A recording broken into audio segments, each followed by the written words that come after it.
ವೀಕ್ಷಕರೇ ನಮಸ್ಕಾರ.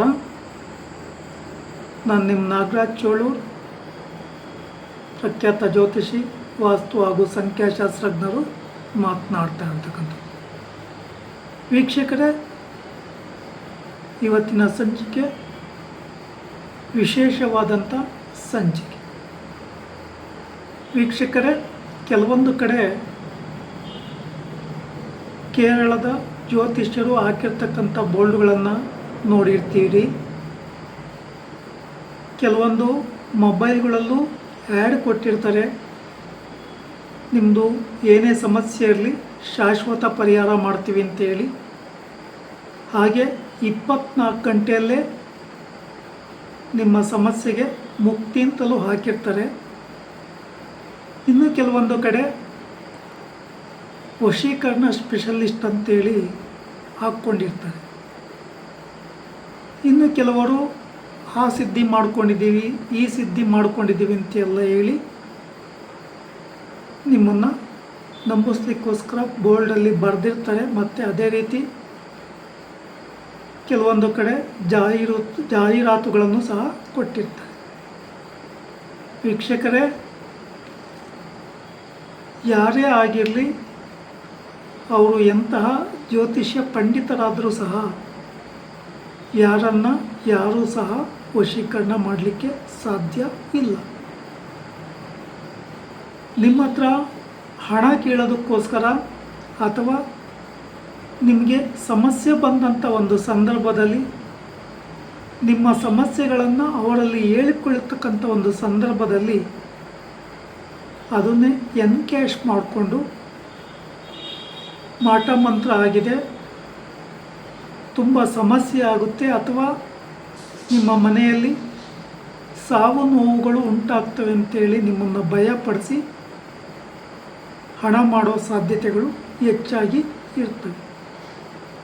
ನೀವು ಯಾವ ರೀತಿ ಇವರ ಬಲೆ ಒಳಗಡೆ ಹೋಗ್ತಾ ಇರ್ತೀರೋ ಅದೇ ರೀತಿ ಹಣ ವಸೂಲಿಯನ್ನು ಮಾಡ್ಕೊಂಡು ಹೋಗ್ತಾರೆ.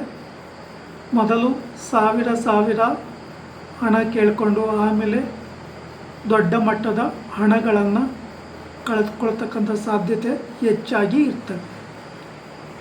ಇಂತಹ ಜ್ಯೋತಿಷ್ಯರಿಂದ, ಅಂದರೆ ಇಂತಹ ನಕಲಿ ಜ್ಯೋತಿಷ್ಯರಿಂದ ನಿಮ್ಮ ಯಾವುದೇ ಸಮಸ್ಯೆಗಳಿಗೆ ಪರಿಹಾರ ಸಿಗೋದಿಲ್ಲ. ಕೆಲವೊಂದು ಜ್ಯೋತಿಷ್ಯರಿಗೆ ನಿಮ್ಮ ರಾಶಿ ಯಾವುದು ಅಂತಲೇ ಗೊತ್ತಿರೋದಿಲ್ಲ, ನಿಮ್ಮ ನಕ್ಷತ್ರ ಯಾವುದು ಅಂತಲೂ ಸಹ ಗೊತ್ತಿರೋದಿಲ್ಲ. ಎಲ್ಲವನ್ನು ನಿಮ್ಮಿಂದಲೇ ತಿಳ್ಕೊಂಡು ನಿಮ್ಮ ಅಕ್ಕಪಕ್ಕದವರಿಂದಲೇ ಸಮಸ್ಯೆ ಉಂಟಾಗಿದೆ ಅಂತೇಳಿ ಮಿಸ್ಗೈಡ್ ಮಾಡೋ ಸಾಧ್ಯತೆಗಳು ಹೆಚ್ಚಾಗಿ ಇರ್ತವೆ. ಕೆಲವೊಂದು ಸಲ ನನ್ನ ಕಚೇರಿಯಲ್ಲೂ ಇಂತಹ ಸಮಸ್ಯೆಗಳನ್ನು ಹೊತ್ತು ಬಂದಿರೋರು ಇದ್ದಾರೆ. ಮೊನ್ನೆ ನಮ್ಮ ಕಚೇರಿಗೆ ಹಿರಿಯ ಹೆಂಗಸರು ಒಬ್ಬರು ಬಂದಿದ್ದರು. ಪಾಪ ಅವ್ರಿಗೆ 3 ಜನ ಗಂಡು ಮಕ್ಕಳಿದ್ದಾರೆ. 3 ಜನಕ್ಕೂ ಮದುವೆ ಆಗಿದೆ. ಅವರ ಮನೆಯಲ್ಲಿರ್ತಕ್ಕಂಥ ಸೊಸೆಯಂದಿರು ಇವರಿಗೆ ತುಂಬ ಸಮಸ್ಯೆಯನ್ನು ಉಂಟು ಮಾಡ್ತಾ ಇರ್ತಾರೆ. ಇವರ ಮಾತಿಗೆ ಬೆಲೆ ಗೌರವ ಕೊಡೋದಿಲ್ಲ. ದಿನನಿತ್ಯ ಮನಸ್ತಾಪ, ಜಗಳ ಇವರಿಗೆ ಬೈತಲೇ ಇರ್ತಾರೆ. ಇವರು ನಮ್ಮ ಕಚೇರಿಗೆ ಬಂದು ನಮ್ಮವರೇ ನಮಗೆ ಏನೋ ಮಾಡಿಸಿದ್ದಾರೆ, ನನಗೆ ಮನೆಯಲ್ಲಿ ನೆಮ್ಮದಿನೇ ಇಲ್ಲ, ಇರೋಕ್ಕೆ ಆಗ್ತಾಯಿಲ್ಲ, 3 ಜನ ಸೊಸೆಯಂದಿರು ಒಂದಲ್ಲ ಒಂದು ವಿಚಾರಕ್ಕೆ ಜಗಳ ಆಡ್ತಲೇ ಇರ್ತಾರೆ, ಬೈತಲೇ ಇರ್ತಾರೆ, ನನಗೆ ಸಾಕಾಗಿ ಹೋಗಿದೆ ಅಂತೇಳಿ ನನ್ನ ಕಚೇರಿಯಲ್ಲಿ ಮಾತಾಡ್ತಿದ್ದೆ. ನಾನು ಅವರ ಜೊತೆ ಮಾತಾಡಬೇಕಾದಂಥ ಒಂದು ಸಂದರ್ಭದಲ್ಲಿ ಅವರ ಹೆಸರನ್ನು ಕೇಳಿದೆ. ಅವರ ಹೆಸರು ಮಕರ ರಾಶಿಗೆ ಬರ್ತಿತ್ತು. ಆ ಮಕರ ರಾಶಿಗೆ ಅವರ ಹೆಸರು ಬಂದ ತಕ್ಷಣಕ್ಕೆ ನನಗೆ ಅರ್ಥ ಆಗಿ ಹೋಯಿತು. ಅಂದರೆ ಮಕರ ರಾಶಿಗೆ 7.5 ಶನಿಯ ಪ್ರಭಾವದ ಕಾರಣ ಎಲ್ಲರೂ ಶತ್ರುಗಳಾಗ್ತಾರೆ. ಅಂದರೆ ಇವರಿಗೆ ಯಾರು ಇವರ ಮಾತಿಗೆ ಸಹಕಾರ ಕೊಡಲ್ಲ, ಇವರ ಮಾತನ್ನು ಯಾರೂ ಕೇಳಲ್ಲ. ಇವರು ಎಷ್ಟೇ ಪ್ರಾಮಾಣಿಕರಾಗಿದ್ದರೂ ಸಹ ನೆರವು ಸಿಗಲ್ಲ.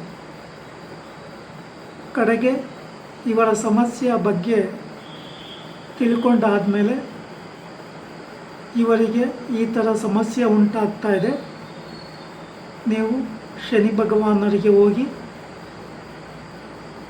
ಸರಿಯಾದ ಕ್ರಮದಲ್ಲಿ ಶ್ರದ್ಧೆ ಭಕ್ತಿಯಿಂದ ಹಾಗೂ ನಂಬಿಕೆಯಿಂದ ಪೂಜೆ ಕೊಡಿ, ಅನುಕೂಲಗಳಾಗುತ್ತೆ, ಒಳ್ಳೆಯದಾಗುತ್ತೆ ಅಂತ ಹೇಳಿದಾಗ ಅವ್ರಿಗೆ ಖುಷಿ ಆಯಿತು. ಅವ್ರಿಗೆ ಗೊತ್ತಿರಲಿಲ್ಲ ಶನಿ ದೋಷ ಇದೆ, ಹಾಗೆ ಗುರುಬಲ ಸಹ ಇಲ್ಲ ಅಂತೇಳಿ.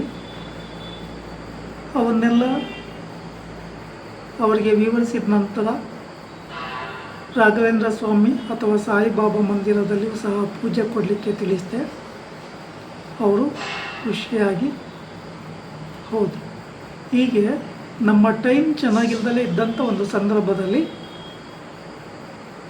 ಇಂತಹ ಶನಿ ದೋಷಗಳಿರುವಂಥ ಸಂದರ್ಭದಲ್ಲಿ ಸಮಸ್ಯೆಗಳು ಜಾಸ್ತಿ ಬರ್ತವೆ. ಅಂತಹ ಸಂದರ್ಭದಲ್ಲಿ ನಾವು ಅನುಮಾನಗಳನ್ನು ವ್ಯಕ್ತ ಮಾಡ್ಕೊತೀವಿ. ವೀಕ್ಷಕರೇ, ಈ ವಿಡಿಯೋ ಇಷ್ಟ ಆಯಿತು ಅಂದರೆ ಶೇರ್ ಮಾಡಿ, ಲೈಕ್ ಮಾಡಿ, ಸಬ್ಸ್ಕ್ರೈಬ್ ಆಗಿ, ಆಲ್ ಐಕಾನ್ ಒತ್ತಿ. ನಮಸ್ಕಾರ.